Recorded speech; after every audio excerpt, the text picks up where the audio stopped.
Hey guys, it's me. Thanks for checking out my channel.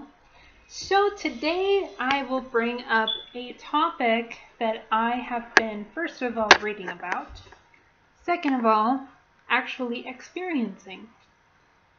And I do apologize, my throat is starting to get really dry. But you wake up first thing in the morning and you don't feel like yourself.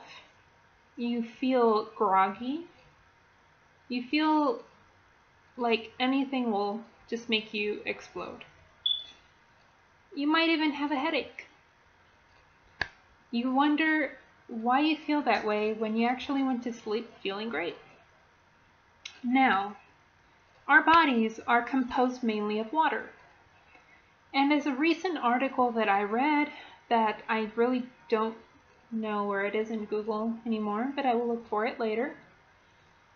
The brain is made up of 80% of water, and when it's dehydrated, the tissue of the brain shrinks, which is one of the reasons why you most likely have a headache.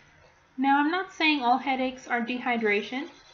It can be another medical reason, anything. But a majority of headaches can come from dehydration. And if you would like to be able to see the symptoms to diagnose yourself, you can look it up on Google and you'll find all the information that you need. So I read an article recently where it talked about this, and it also talked about how the best option, instead of grabbing the cup of coffee in the morning first thing, as most of us do, go and after you get ready, grab a cup of water. It is best to drink a cup of water every day in the morning, but also drink water throughout the day. Keep yourself hydrated. Water has excellent benefits. You can find a full list of benefits on Google. Some of the benefits I will actually be speaking about, which I recently learned going to speech therapy. I tend to have a really bad breathing technique, so they're teaching me first how to breathe, which is one reason why I'm straining my vocal cords, my throat, and that's actually a whole other topic, but that's what I'm learning. Proper breathing technique from the diaphragm, not from the chest, shoulder, not how I usually breathe. But that helps to get the force to be able to speak without straining your throat. A lot of us feel like we have really dry throat. And as my therapist said, that the tissue, when it's dehydrated, it'll feel this way. So water is an excellent source to maintain a strong body. If you keep yourself hydrated, the tissue will not feel this way. It's even great for skin, for different things, which again you can look it up on Google. She recommends to be hydrated, drink plenty of water, and your throat should feel better.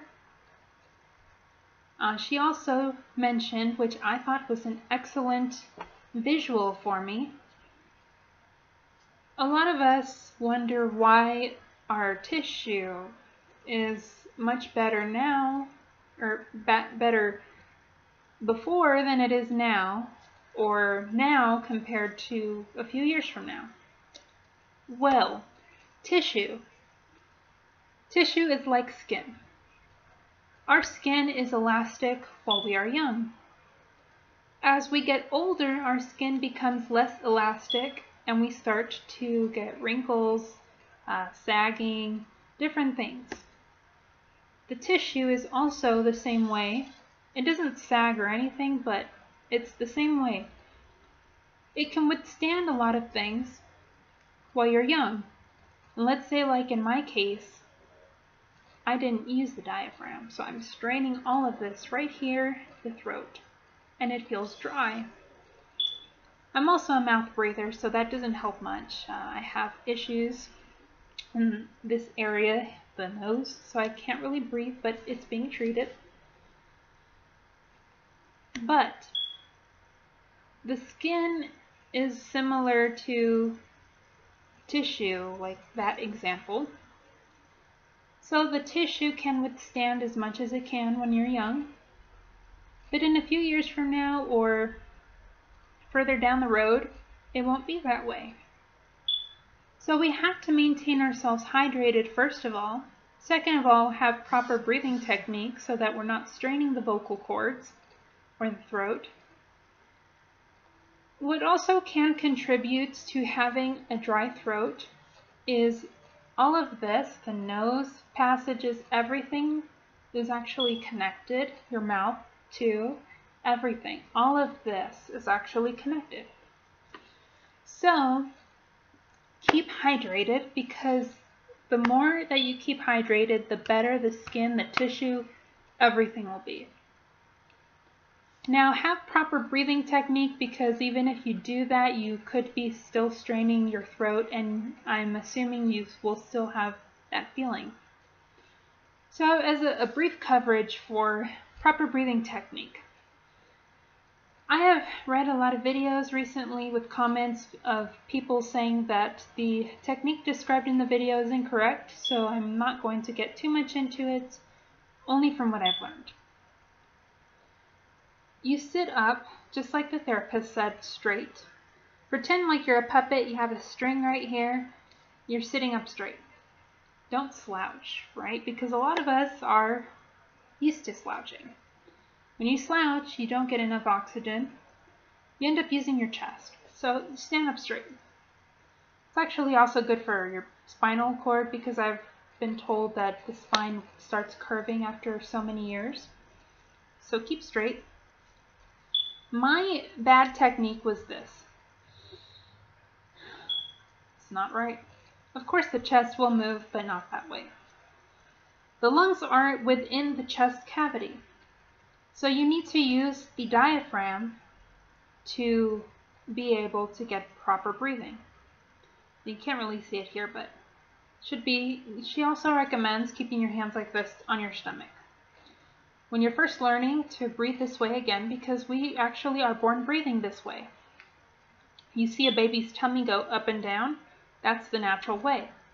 She did mention that as we get older, we build bad habits. So we should revert back to being able to breathe that way. So you breathe and you let your stomach go out. You have to make sure and look at your hands that they're going out with your stomach, the movement. Then when you breathe out, you go in.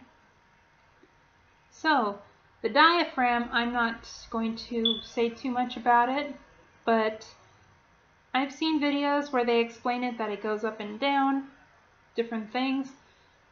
From what I last read, and it should be the correct way, but I'm not going to say too much on it, it expands, like it's like this, and it expands like that. But it doesn't go up completely and down like that. It has its way, but you can look that up on Google too, watch videos. But this is a proper breathing technique. So your shoulders won't go up to the extreme like I had just showed you, but the chest will go this way, like that is proper breathing technique, and it actually helps when you have anxiety and like a type of breathing attack that you feel like you're not getting enough air, which I've also had, and it's not pleasant, but that will actually help to calm down. Even when you're nervous too, that's a great technique to calm you down. Once you get accustomed to it, you will actually just breathe naturally that way. That helps to not force the throat, the vocal cords, and proper hydration. Drinking water will also keep your tissue hydrated, including your brain and skin and everything of the body. So I hope that you all like this video. on proper breathing technique. And before I let you all go, I also saw a video that you can probably look it up on YouTube. When you wake up in the morning, think of a blessing, something that you are thankful for. You may not have much, but it's a lot. And just be grateful for what you have. Be thankful. Take a few minutes to be grateful for everything around you, family, friends, anything that you can think of, and that will set the tone for the day. Try not to let negative things affect you. I have been going through that a lot last week, and I have been finding ways to actually go around it and not let it affect me. If singing helps, then sing. Even if people are around, which I've been doing lately, don't sing too loud, of course, but sing in a good tone where you can hear yourself, and that'll actually make you feel a lot better. I would recommend choosing an upbeat song or something that you really like that'll get you in that going mood, and that'll also help you too. So thank you so much for watching. Sorry. I hope you all have a beautiful day and stay hydrated. Bye.